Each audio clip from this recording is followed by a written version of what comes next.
संग्राम जी कितने एज के थे आप उसमें, कितनी उम्र? मैं 3.5 साल से 3.5-4 साल से 11 साढ़े 11 साल तक इससे रहा। और फिर एक टाइम आया कि मेरा वेट होता था 107 kg, फिर 96 kg खेला मैं काफ़ी बिल्कुल मीडिया के लिए, अब 85-86 है। इसमें आप शो करो, फिल्म करो, अभी मेरा अच्छा शो आ रहा है, काफ़ी बड़ा शो आ रहा है जो मालिक की जैसे पब्लिक के लिए, यूथ के लिए काफ़ी मोटिवेट करेगा सबको। ये मुझे तो समझ नहीं आ रहा है, आपका जो संघर्ष है, जो कहानी है, ये दर्शकों के बीच उस तरह से नहीं आ रहा है। यहाँ तो लोग छोटा सा भी कर देते हैं, किसी ने 8 किलो वजन घटाया तो इतनी बड़ी सुर्खियाँ बन जाती है। आप आरे से लड़े, आप चुका बच्चे थे इस वक्त लड़े भाई। पता नहीं क्या है एक्चुअली ये जैसे बिग बॉस में आया मुझे भी नहीं पता था बिग बॉस में एक्चुअली मैं जाना चाह रहा था।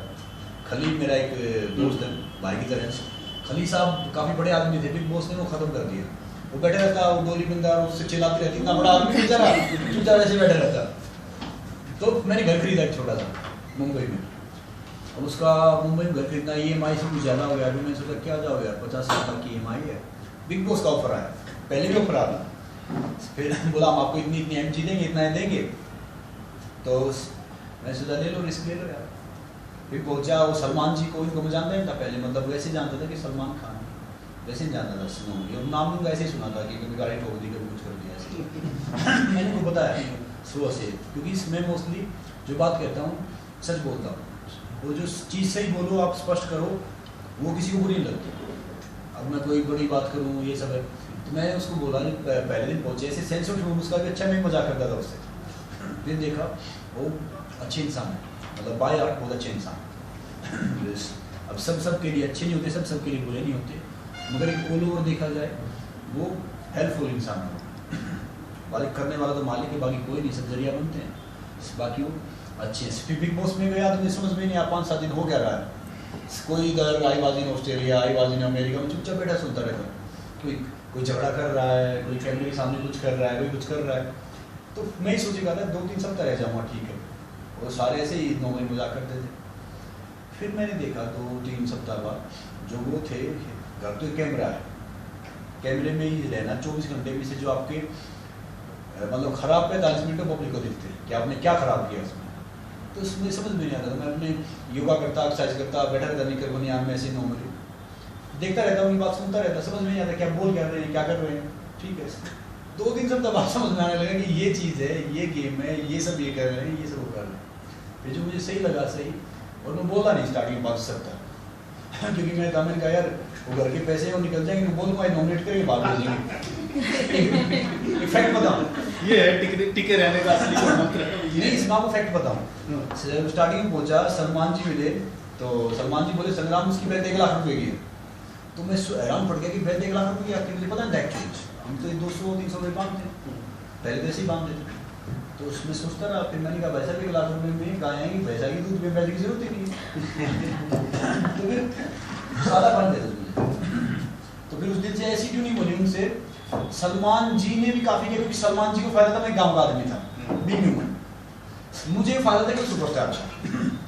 वो पूरे एपिसोड में से 10-15 मिनट ऐसे निकालने लगे, उनके चक्कर में पता हुआ, अच्छा लगा, फिर पब्लिक को मैसेज पहुंचा हर चीज़ की, फिर मुझे पता लगा, फिर उन्होंने खुद बोला कि यार जो ये बाहर है, मुझे पता था कि बाहर क्या दिख रहा है, क्या हो रहा है, क्या किसी कुछ पता था ही नहीं।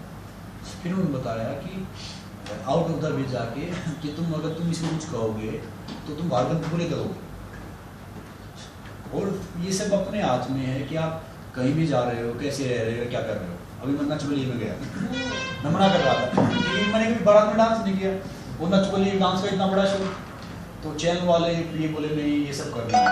और फिर पहुंचा तो उसके जज भी बिल्कुल माशाल्लाह चेतन साहब, मैं जानता था कि किताबें लिखी हैं इस बंदे ने, बाकी कुछ नहीं जानता था उसके बारे में। मर्जी तो जानता नहीं था कि मर्जी कौन है, प्रीति जी को जानते थे, उनकी फिल्में देखी एक दो। तो वो चेतन साहब वो ऐसी बातें कह रहे हैं कि मतलब जो उल्टी सुल्टी जा रही इधर करके। फिर मैंने पूछा कि ये बताइए आपकी बातें कौन बोल रहा है, कुछ नहीं संग्राम इतना। मैंने कहा कि मनमोहन साहब देखे थे आपने, कितने पढ़े लिखे थे, क्या रिज्यूम था उनका, उनको पता नहीं कि क्या हो रहा है। मैं आप वैसे ही आप हो, आप IIT पढ़े हो, IIM पढ़े हो, ऐसे ही आपको पता नहीं क्या चल रहा है क्या नहीं। तो काफ़ी हम सिनोमरियो करते थे, क्योंकि इनको डांस को तुम ABCD पता नहीं बेचारा को। फिर वो बोले कि मैं ये देखता हूँ, इसका रिलेशन देखता हूँ शो में, एक बोला मैं ये देखता हूँ, प्रीति जी ने बोला कि मैं जो वो आते हैं उनकी केमिस्ट्री देखते हूँ। तो मैं ऐसे ही हंसता था, ऐसे ही देखता था नॉर्मली कि चलो ठीक है ये हो गया, ये चीज़ इतनी है। मगर मैं ये कहना चाहूँगा कि जो कोई एक्टिंग ये कहता है ना कि एक्टिंग सीख लो, एक्टिंग स्कूल में चले जाओ, सब झूठ बोल रहे हैं। कोई एक्टिंग किसी को सिखा नहीं सकता। खड़ा होना सिखा देंगे, बात करना सिखा देंगे, थोड़ा ग्रो कर देंगे डिक्शन का, सब का। एक्टिंग कोई कहेगा ना मैं सिखा दूंगा तो वो 200% झूठ बोल रहा है। तो फिर आपने क्या किया है फिल्म में, सीख कर एक्टिंग की है? मैंने बिल्कुल सीख के नहीं किया, 1-1.5 साल पहले किया था, थोड़ा बहुत किया, स्पेशल अपीयरेंस किया इसमें।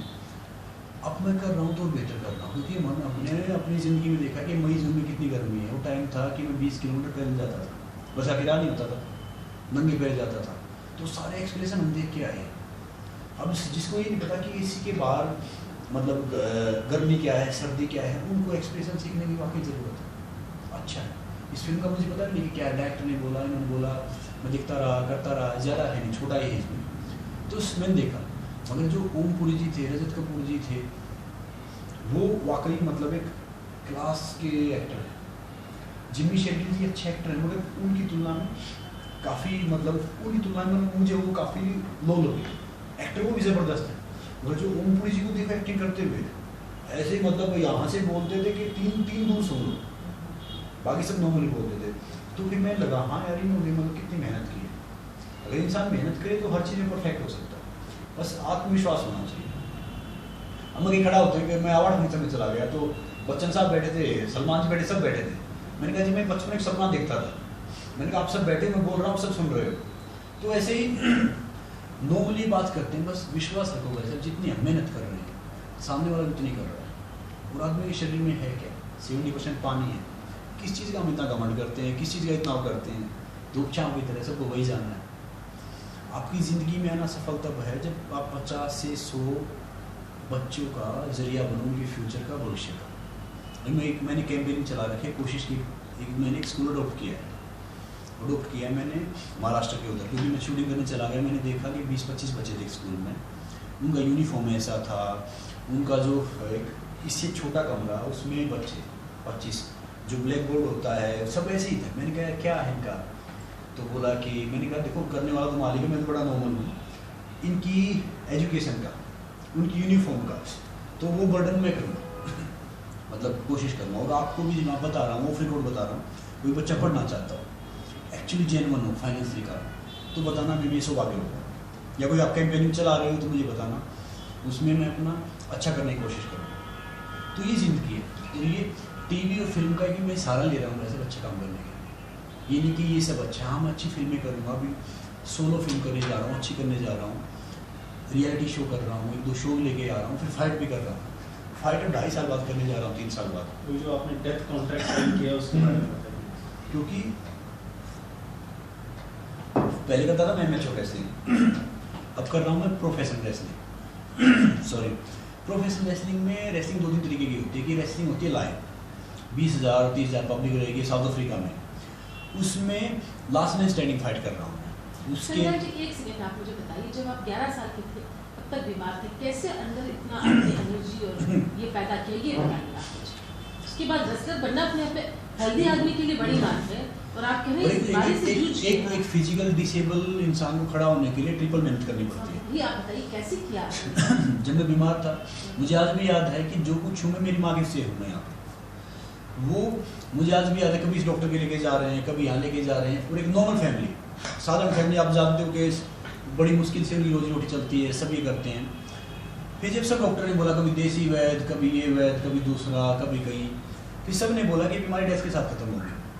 तो गुरुकुल से नेचुरल ऑयल की मसाज, सरसों के तेल की मसाज, ओलिव ऑयल की मसाज, एक हड होता है, एक अपने खेतों में होता है, उसके ऑयल की मसाज, तुलसी, आंवला, एलोवेरा, ये सारी नेचुरल चीज़ से मैंने स्टार्ट किया। स्टार्टिंग में एक टाइम ऐसा था, मैं अपने हाथों से 1 गिलास पानी नहीं उठा सकता था, ब्लीडिंग स्टार्ट होती थी कान से, इससे पुश करना पड़ता था। और पिछले 16 साल से मैं कोई डॉक्टर के पास जाता नहीं, ना के बराबर। किसी शो कर रहा हूँ, कोई कमिटमेंट है, दूसरी ये बीमार हो गया तो दूसरी बात, उसमें 1-2 गोली ले लिया, वरना मैं नेचुरल ठीक करता हूँ।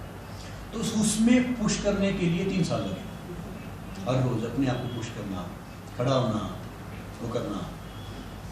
नमस्कार नमस्कार जी। नमस्कार जी। नमस्कार। अब आपको कहीं नहीं, कई बार ऐसे लगता था कि मान लो जैसे जैसे मतलब कोई पैर में दर्द हो गया, बैठो ऐसा पैर में दर्द हो गया तो ऐसा लगता था कि वही बीमारी आ गई, मगर फिर देखा सर्दी आती, गर्मी आती, तो ऐसा लगता कि वही आ गया। मगर अब ऐसा कुछ नहीं है कि मतलब वो है या नहीं है। हाँ, पिछले 16 साल की रूटीन ये रखा कि खाना तो खाता, जो वर्कआउट कर लेता। तो शो के टाइमिंग और इसमें कैसे मैचअप कर पाते हैं आप? पूरे टाइम डांस, अभी आपने नच बल्ली किया, पूरा टाइम डांस करना पड़ रहा होगा। अभी मैं पिछले हफ्ते देख रही थी, बता रहे थे पूरी रात हम नाच रहे हैं, टाइम नहीं मिल रहा, ये नहीं मिल रहा, तो फिर आप कैसे करते थे वर्कआउट? उसमें वैसी एक्सरसाइज रहती है डांस में, जितना वो करते हैं तो टाइम निकल ही जाता है, कुछ ना कुछ करके टाइम निकाल ये तो होता है, जो कम्युनिटी होती है उसको करना पड़ता है। युवा की पूरी टीम आ गई? जी आप लोग थोड़ा अपने आप को इंट्रोड्यूस कर दीजिए। सर, मेरा नाम जसवीर भाटी, आप डायरेक्टर हैं जी। मैं इसका स्टोरी और डायरेक्शन मेरा है। ये नया खान है, she is playing character of माला। मैं एक ही लाइन बताऊँ? हाँ। ये हमने समाज का वो हिस्सा पकड़ा है। अभी आप देखेंगे पिछले कुछ दिनों में, मतलब पिछले 10-15 साल में शादी के 15-20 साल बाद डिवोर्स होने लगे, जो 90s में नहीं होते थे। या तो शादियाँ चलती थी या नहीं चलती थी। जो नहीं चलती थी 1-2 साल में प्रॉब्लम होकर अलग हो जाते थे। बट अभी मम्मी पापा सब सेटल हो जाते हैं, बच्चे 10-10, 12-12 साल के हो जाते हैं, एंड देन दे से कि वी वांट स्टे टुगेदर। तो उनका बच्चों पे क्या असर पड़ता है, उनको ये रिप्रेजेंट करते हैं कि कैसे अकेलापन आपको समाज से दूर ले जाता है। फॉर अस मैरिज एक ट्रस्ट है, एक बॉन्डिंग है, एक विश्वास है। दोनों इंडिविजुअल अलग रहते हैं 23-24 साल तक, फिर अचानक बोलते हैं एक हो गए। बच्चों के लिए वो एक ही है दोनों, और जब उन बच्चों को लगे कि इन दोनों को एक दूसरे पर भरोसा नहीं, तो हम किस पे भरोसा करें। तो यहाँ ये लड़की ड्रग्स की तरफ चली जाती है। फिर कैसे अध्यापक, शिक्षक उन्हें रास्ता दिखाते हैं, सही रास्ता, और वो अपने आप को सही रास्ते पे ले आते हैं। देन ये युक्ति कपूर है, she is playing a character of Roshni. Rajit Kapoor की बेटी का कैरेक्टर प्ले कर रही है। हमने एक बड़ा आप कह सकते हैं बोल्ड सा प्रयास किया है। रेप जैसी घटना के आसपास आके बिना रेप को दिखाए और बिना रेप को अदालत में दिखाए फिल्म बनाई। तो ना तो हमने फिल्म में रेप दर्शाया है, ना ही हमने अदालत में रेप के बारे में बात की। तो वहाँ इनका दायित्व बढ़ जाता है कि इनको अपनी बहन की जो पीड़ा है वो इनके थ्रू मैं ऑडियंस को दिखा दूँ, क्योंकि जो बहन है वो कोमा में है, तो सी इज गॉन। तो इनके थ्रू मैंने ऑडियंस तक पहुँचाया, जो इन्होंने बखूबी निभाया। इनकी, रजित सर की, संगम भाई की एक बहुत ही अच्छी केमिस्ट्री सी बन पड़ी है, और कुछ सीन ऐसे बने जिसमें मैंने ऑडियंस को रोते हुए देखा है। मैंने 60-70 लोगों को फिल्म दिखाई थी। और ये यूपी के सलमान हैं, मोहित बघेल। इस फिल्म में इनका नाम ही यूपी के सलमान है। तो जितना हंसी मजाक है उसका सारा दायित्व ये अपने कंधे पे लेके धीरे धीरे सीरियस हो जाते हैं। लड़कियों के लिए इनका नंबर टोल फ्री है, और प्यार इनको सर्दी जुकाम की तरह होता है कि आज है, कल नहीं है, परसों फिर हो जाएगा। अब चूंकि इनका नाम सलमान है, तो इनकी जो हीरोइन है वो भी फॉरेनर है, अपनी इंग्लिश की टीचर, उन्हें पसंद करते हैं ननीमन। तो जो जिस क्लास में वो पढ़ाते हैं इसलिए वहाँ चले जाते हैं, फिर चाहे कोई भी वो आर्ट्स हो, कॉमर्स हो, साइंस हो, ऐसा प्यार से करता है। पूनम पांडे, ये वो पूनम पांडे जिनको क्रिकेट से प्यार नहीं, ठीक है, तो हमने इनको प्यार से पूनम फैंटम पांडे बुलाते हैं। फैंटम इसलिए कि हमने कुछ 63 डेज शूट किया था, जिसमें से इनके नंबर ऑफ डेज थे कुछ 34-35, लेकिन ये ऑल 63 डेज हमारे साथ सेट पे थी, वो भी NCR जैसी जगह में। हमने फरीदाबाद, ग्रेटर नोएडा, मथुरा, गुड़गांव, आगरा यहाँ शूट किया है। तो जो क्राउड था, जो मेरे लाइट मैन थे, वो बाद में कह रहे थे कि भाई को 1 लाख भी पर डे देगा तो भी इस इलाके में शूट नहीं करेंगे, क्योंकि नाम बाद में पूछते हैं, पहले गाली दे देते हैं कि हाँ भाई कैसे डंडा लेके खड़ा है, तो ठीक है। तो पूनम फैंटम पांडे हमारे साथ पूरे 63 दिन रही। इस फिल्म से ये डेब्यू कर रही है इन सिंगिंग ऑल्सो। इन्होंने एक बहुत खूबसूरत गाना है जो अभी आपको सुनाएंगे, गाया फिल्म में सिद्धार्थ महादेवन के साथ। गाने के बोल है वंदे मातरम। फिल्म के बारे में थोड़ा सा प्लीज, हम लोगों ने प्रोमो तो देखा ही है जी, है ना, बड़ा यूथ सेंट्रिक वो लग रहा है जी। जब लिखने बैठे थे तो इसका नाम था 11th बी। अब 11th बी इसलिए कि ये अकेली वो उम्र है जहाँ आप बहुत ज़्यादा सेल्फ सेंट्रिक नहीं होते। गर्लफ्रेंड लाइफ में आई नहीं होती है कि आपको उसके जिम्मेदारियाँ उठानी पड़े। माँ बाप तो आपके लिए फ्लैटर्ड रहते हैं, आप जो बोलो सब मिल जाता है। तो यहाँ बच्चे अक्सर अपने दिल की सुनते हैं। यहाँ बच्चे रोड पे पड़ी किसी भी महिला को, चाहे वो उनकी हो या ना हो, अपनी मान लेते हैं। अगर मुझे ऑफिस जाना है, मुझे प्रोड्यूसरों की कहानी सुनानी है, तो हो सकता है मैं किसी को पढ़ा हुआ देख के इग्नोर मार के चला जाऊँ, क्योंकि बच्चों की फीस भी भरनी होती है ना। हम तो जैसे जैसे बड़े होते हैं बहुत सेल्फ सेंट्रिक हो जाते हैं, चीज़ों को इग्नोर करने लगते हैं, पर ये बच्चे नहीं करते। तो ये जो मेरे युवा हैं, इन्होंने अपने और पराये का भेद खत्म किया। जब मैं लिखने बैठा था, ये फिल्म मेरे पास हमेशा से थी, जो इसका स्कूल का पोर्शन है, बड़ा फनी सा, बड़ा नॉटी सा, वो एक स्कूल में मेरे पास पहले से तैयार था, जहाँ टीचरों ने मुझे 12th तक मारा है। मैं वो बच्चा था जो 12वीं में पिटाई खाता था, और जितनी फीस जमा कर दी उसके कभी चेंज वापस नहीं मिले, ठीक है। तो टीचर्स के साथ बड़ी अच्छी ट्यूनिंग थी, लेकिन मुझे एक सोल मिस था हमेशा से, ये कंप्लीट नहीं हो रही थी। तो फिर मैंने वो निर्भया हत्याकांड फिल्म, वो जो फिल्म निकलती है अब तो मुझसे, वो जो दुखद चैनल्स ने चलाया था,